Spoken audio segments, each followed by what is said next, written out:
Wagon में सीसीएसबी की मुख्य महत्वपूर्ण भूमिका बोगी हंटिंग को नियंत्रण करना, वैगन बॉडी रोल को कम करना और कर्व नेगोशिएशन में सुधार करना है। बोगी हंटिंग एक तरह का लैटरल ऑसिलेशन है। जब सीसीएसबी टॉप लाइनर से ठीक से संपर्क नहीं बना पाता है और कोई रेजिस्टेंस नहीं देता है तो इससे वैगन में हंटिंग होती है।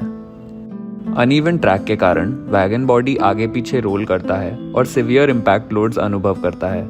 सीसीएसबी ट्रैवल वैगन बॉडी को ट्रैक की असमानताओं से अलग करके रोल को कम करने का काम करता है। जब कोई वैगन किसी कर्व पर प्रवेश करता है तो आगे वाली बोगी एक तरफ ऊपर उठ जाती है जबकि पीछे वाली बोगी समतल रहती है।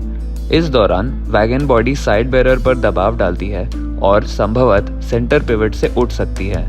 सीसीएसबी वैगन के सभी पहियों पर वर्टिकल लोड को समान रखता है।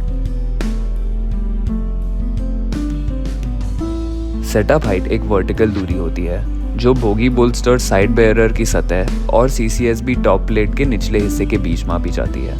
यह सीधे प्रीलोड को प्रभावित करता है, जो वह बल होता है जो साइड बेयरिंग को सही इंस्टॉलेशन हाइट पर लगाने पर उत्पन्न होता है। उदाहरण के लिए, अगर सेटअप हाइट बहुत ज़्यादा होती है तो बोगी में अपर्याप्त प्रीलोड होगा जिससे कम गति पर हंटिंग हो सकती है। वहीं अगर सेटअप हाइट बहुत कम होती है तो बोगी पर अत्यधिक प्रीलोड पड़ेगा जिससे घूमने में अधिक टर्निंग रेजिस्टेंस होगा। सेटअप हाइट इनसाइड कैलिपर और मेजरिंग स्केल की मदद से मापा जाता है। सेटअप हाइट को वैगन के सेंटर पिवट और साइड बैरर की अरेंजमेंट ड्राइंग के अनुसार बनाए रखना जरूरी है। सही सेटअप हाइट का रखना साइड बैरर के सही प्रदर्शन के लिए बहुत महत्वपूर्ण है। सेटअप हाइट को पीओएच, आरओएच या सीसीएसबी के बदलने के समय मापना चाहिए। सेटअप हाइट हमेशा समतल ट्रैक पर खाली वैगन में मापी जानी चाहिए। Wagon side bearer top liner को IS 3885 पार्ट 1 ग्रेड 4 के अनुसार होना चाहिए और इसकी हार्डनेस 380 to 420 BHN होनी चाहिए। यार्ड एग्जाम के दौरान सीसीएसबी की चेकिंग के लिए कृपया इन गाइडलाइंस को फॉलो करें। RDSO letter guidelines for inspection of CCSB during yard examination 7 मई 2025, RDSO comprehensive guideline on CCSB जो कि 4 जून 2024 और RDSO technical pamphlet number G115। Yard examination के दौरान इन चीज़ों को ध्यान से चेक करें। साइड बैरर टॉप लाइनर पर ज़्यादा स्क्रैच, ग्रूव या बेंड हो तो उसे चेक करें जिससे स्लाइडिंग रुकती हो।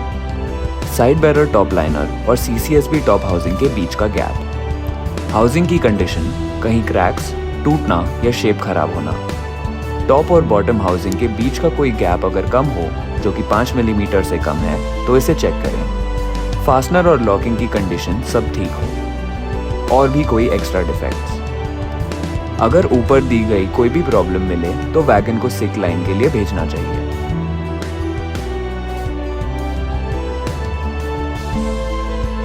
वैगन को चेक करें कि कहीं ज़्यादा स्क्रैच, ग्रूव या बेंड तो नहीं जो बॉडी की स्लाइडिंग को रोके। साइड बैरर टॉप लाइनर पर एक एलिप्टिकल शाइनिंग सरफेस दिखता है। ये नॉर्मल है और अलाउड है।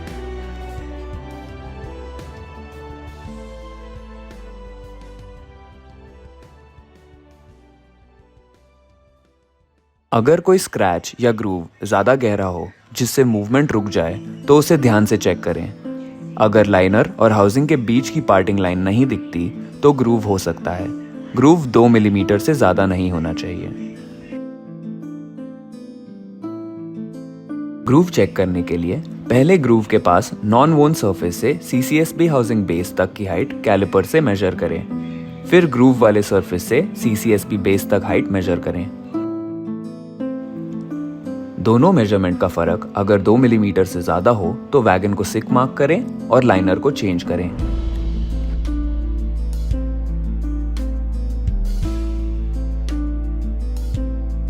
साइड बैरर लाइनर और सीसीएसबी टॉप हाउसिंग के बीच गैप ना हो। सीसीएसबी का डिजाइन ऐसा होता है कि दोनों हमेशा कांटेक्ट में रहें। अगर गैप हो तो सीसीएसबी या लोडिंग पैटर्न में दिक्कत हो सकती है। इसे लेवल ट्रैक पर चेक करें।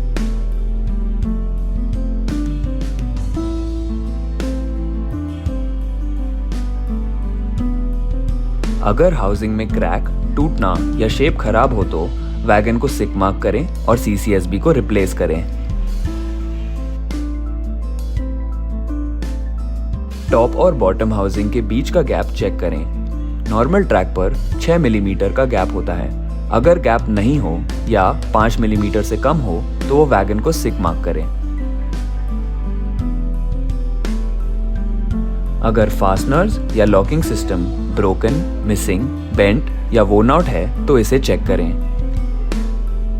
दूसरे डिफेक्ट्स के लिए चेक करें। कोई भी नॉन स्टैंडर्ड मटेरियल की वेल्डिंग CCSB लाइनर के जगह या उसके ऊपर करना अलाउड नहीं है। गैप मेंटेन करने के लिए लाइनर के ऊपर वेल्डिंग करना मना है। CCSB टॉप हाउसिंग अगर ज़्यादा घिस गया और टॉप सरफेस ओवल शेप का हो गया तो उसे रिप्लेस करें। हाउसिंग हमेशा फ्लैट होनी चाहिए। टॉप प्लेट का बेंड CCSB टॉप का शेप हमेशा फ्लैट होना चाहिए। धन्यवाद।